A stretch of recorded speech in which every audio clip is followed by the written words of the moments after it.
आज व्यूअर्स मैं जो सा टॉपिक के बारे में बात करूंगा वो हमारी हेल्थ से रिलेटेड है और हेल्थ को मेंटेन रखना हम सब लोगों का दायित्व बनता है।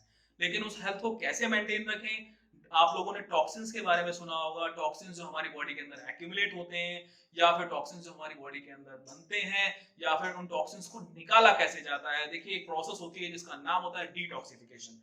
तो आज मैं आपको डिटॉक्सिफिकेशन के बारे में बताऊंगा कि ऐसे कौन कौन से मेथड्स हैं जिसके थ्रू आप डिटॉक्सिफिकेशन कर सकते हैं, जिससे कि आपकी बॉडी से टॉक्सिन्स बाहर निकल जाए या फिर हार्मफुल केमिकल्स आपकी बॉडी से बाहर निकल जाए, जो कि अगर मैं बात करता हूं एक हेल्दी लाइफ के लिए बहुत जरूरी होते हैं।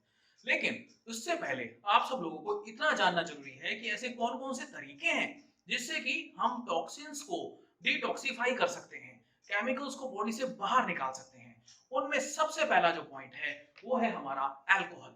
हमें लिमिट करनी पड़ेगी अल्कोहल की क्वांटिटी, क्योंकि आप सब लोग जानते हैं कि अल्कोहल हमारी बॉडी के लिए कितना डेंजरस है।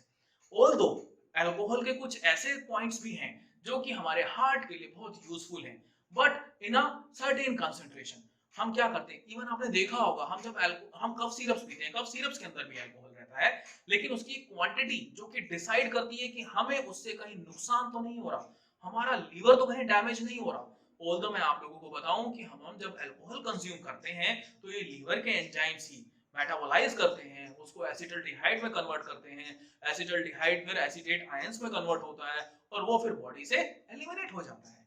लेकिन अगर इसका होना बंद हो जाए तो एसिटल्डिहाइड आप सब लोग जानते हैं कि ये कैंसर पोजिंग है, कैंसर पोजिंग केमिकल है। तो इससे कितना नुकसान हो सकता है आप खुद समझ सकते हैं। आप लोगों ने देखा होगा जितने भी लोग अल्कोहल लेते हैं उनको अधिकतर कैंसर की प्रॉब्लम पाई जाती है, उनका लीवर खराब हो जाता है। तो अगर आप लोगों को अपनी बॉडी सही रखनी है तो आपको इस चीज का ख्याल रखना पड़ेगा कि आपकी बॉडी से सारे के सारे टॉक्सिन्स निकल जाए।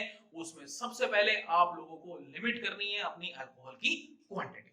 आइए अब सेकंड पॉइंट मैं आपको बताता हूं। सेकंड पॉइंट जो बहुत इंपॉर्टेंट है वो है स्लीप।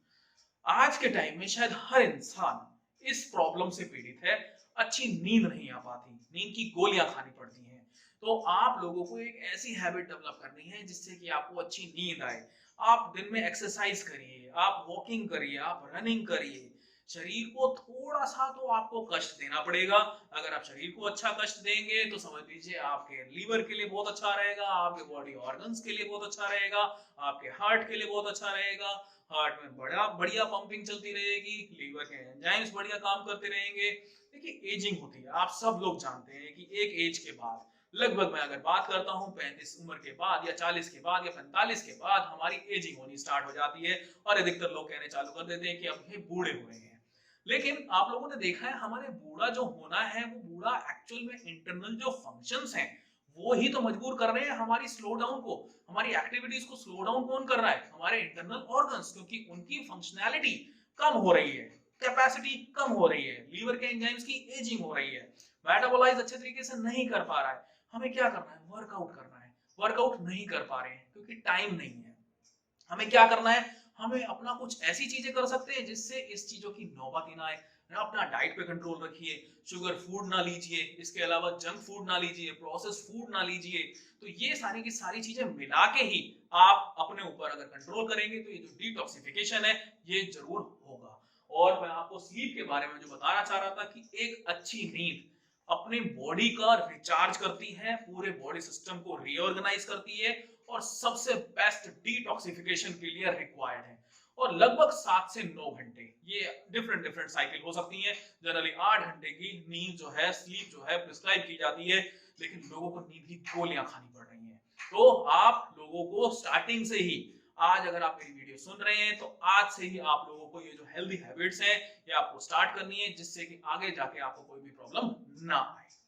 नेक्स्ट अगर मैं बात करता हूं, ड्रिंक मोर वाटर। स्टूडेंट्स, ये बहुत इंपॉर्टेंट चीज है, वाटर।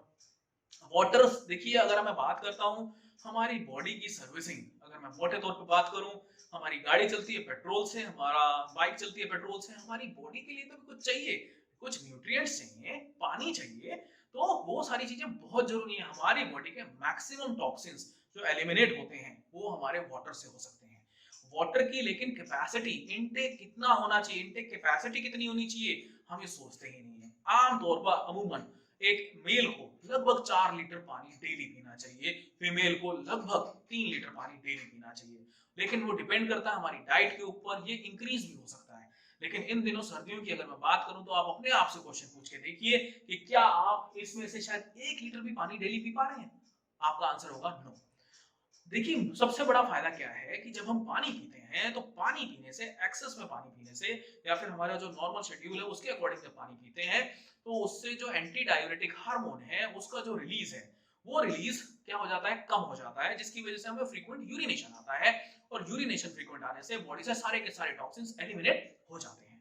और इसका डायरेक्ट रिलेशन है सॉल्ट से। अगर मैं सॉल्ट की बात करता हूं, जब आप एक्सेस में सॉल्ट का इंटेक लेते हैं तो उसकी वजह से एंटी डायरेटिक हार्मोन का रिलीज बहुत ज्यादा हो जाता है, जिसकी वजह से हमें यूरिनेशन नहीं हो पाता और हमें फिर बहुत सारी प्रॉब्लम्स, हमारी बॉडी के अंदर टॉक्सिन्स एक्यूमुलेट होते जाते हैं। कई बार ऑडिमा की कंडीशन आ जाती है, बॉडी में स्वेलिंग होने लग जाती है।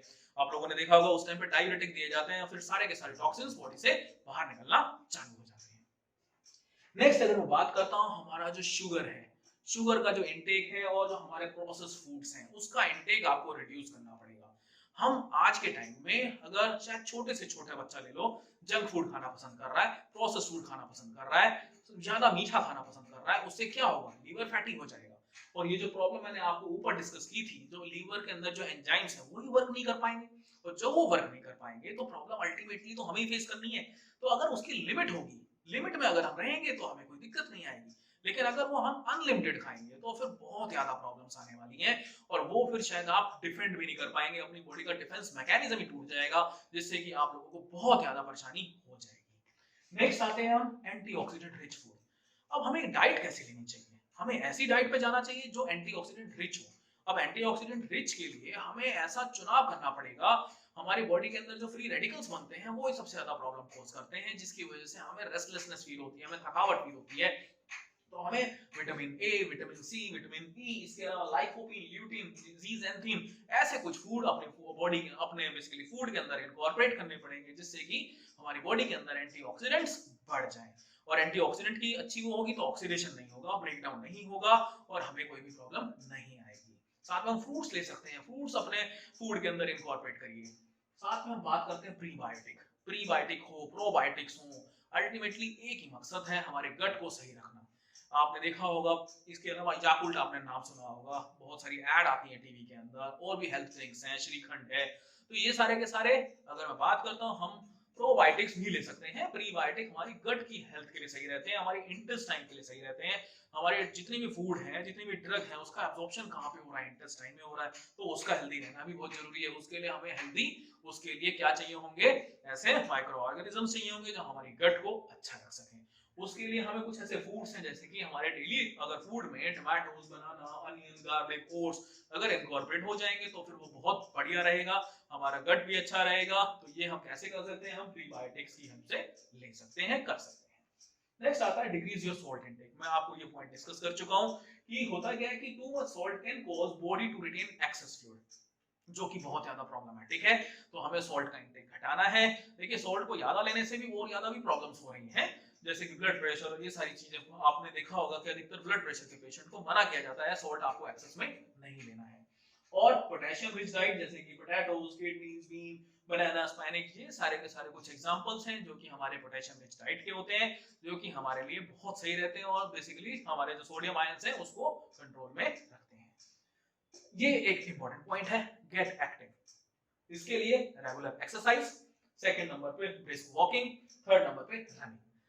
अभी मैं आप लोगों को बताऊं कि शायद हम लोग, आप लोगों ने एक एग्जांपल देता हूं जिम का। बहुत सारे लोग जिम जाते हैं, आप लोगों ने देखा होगा जिम में अधिकतर 15 से 25 साल तक की एज के लोग रहते हैं, जबकि अमूमन 35 से 45 या फिर उससे ऊपर के लोग जाने चाहिए। आप कहेंगे कि ये कैसी बातें कर रहे हैं, जिम का मेन मकसद क्या है? जिम का मेन मकसद आपकी नजर में बॉडी बनाना है बस। लेकिन अगर मैं मोटे तौर पे बात करूं, हमारी बॉडी को फिट रखने के लिए, हमारी बॉडी का मेटाबॉलिज्म सही रखने के लिए हमें जिम में जाना चाहिए, हमें कार्डियक एक्सरसाइज करनी चाहिए, इसके अलावा हमें रनिंग करनी चाहिए। इसके अलावा बहुत सारी ऐसी चीजें हैं। हम डेली लाइफ में अपने लिए कितना टाइम निकाल रहे हैं 24 घंटे में? आप लोग अपने आप से क्वेश्चन करिएगा, आपका आंसर होगा नो। हम मैक्सिमम टाइम अपना ऑफिस में गुजार देते हैं, घर जब जाते हैं फिर हमें खाना भी चाहिए, हमें पीना भी चाहिए, हमें सोना भी चाहिए। 8 घंटे मोटे मोटे हमने सोने में निकाल दिए, 8 घंटे हमने 8 से 9 घंटे हमने ऑफिस में निकाल लिए। अपने लिए कितना टाइम दिया आपने? क्या आप 15 मिनट दे पा रहे हैं? आधा घंटा दे पा रहे हैं? 1 घंटा दे पा रहे हैं? आंसर आएगा नो। तो अगर अपने लिए टाइम नहीं है तो आपका किसके लिए टाइम निकालेंगे आप? तो आप लोगों को ये हेल्दी हैबिट आज से ही डेवलप करनी है। शायद ये अगर हैबिट आप डेवलप कर लें, पानी पीने की हैबिट आप डेवलप कर लें और हेल्दी फूड खाना स्टार्ट कर दें, शायद मेरे को आज ये सारी चीजें बताने की आपको जरूरत नहीं पड़ेगी। ये 3-4 हैबिट्स ऐसी हैं जिसके लिए कोई पैसा नहीं लगने वाला। आपको एक्सरसाइज करने के लिए कोई पैसे की जरूरत नहीं है, आपको पानी पीने के लिए कोई पैसे की जरूरत नहीं है। डेली रूटीन में खाना खा रहे हो, उसके अंदर अच्छा खाना खाना स्टार्ट कर दो। पिज्जा बंद कर दीजिए, बर्गर बंद कर दीजिए, चिली पोटैटो बंद कर दीजिए, मोमोज बंद कर दीजिए। आप हेल्दी डाइट पे आ जाइए। आप सेब खाइए, आप फ्रूट्स खाइए, आप ऑरेंज ले सकते हैं, आप बनाना ले सकते हैं। ऐसी चीजें आप इनकॉर्पोरेट करिए अपनी डाइट के अंदर। पैसा तो वैसे भी खर्च कर रहे हो, लेकिन आप अच्छी चीजों में करेंगे तो बेनिफिट आपको ही मिलेगा। तो आप लोगों को इस पॉइंट का भी ध्यान रखना है। नेक्स्ट, ईट सल्फर कंटेनिंग फूड्स, जैसे अनियन हो गया, ब्रोकली हो गया, गार्लिक हो गया। तो ये कुछ ऐसी चीजें हैं जो कि एक सफल जिंदगी जीने का मंत्र है। सफल मतलब हेल्दी जिंदगी। मैं अगर बात करूं, क्योंकि आज के टाइम में हम हेल्दी रहना चाह रहे हैं, हेल्दी रहने के लिए हमें कुछ भी ना करना पड़े, हम ऐसा सोचते हैं कि कोई जिन आए और हमें हेल्दी कर जाए। एक दिन में पॉसिबल नहीं है। हमें कुछ हैबिट्स डेवलप करनी पड़ेंगी और रेगुलर हैबिट्स डेवलप करनी पड़ेंगी। एक दिन में कोई भी मिरेकल नहीं होता, आप सब लोग जानते हैं। तो आई होप आप लोगों को ये जितने भी मैंने पॉइंट्स बताए ये समझ में आए होंगे। इन केस अगर फिर भी कोई ऐसी चीजें जो आप मेरे से डिस्कस करना चाहते हैं या आपको कुछ समझ में नहीं आया है, तो आप हमारे चैनल के कमेंट बॉक्स में भी लिख सकते हैं। मैं आपकी प्रॉब्लम वहां से भी सॉल्व करने की पूरी कोशिश करूंगा और उम्मीद करूंगा कि आपको ये वीडियो पसंद आया होगा। और अगर पसंद आया है तो आप अपने फ्रेंड्स के साथ भी, अपनी फैमिलीज के साथ, अपने रिलेटिव्स के साथ इसे जरूर शेयर करें, ताकि सब लोगों तक इन्फॉर्मेशन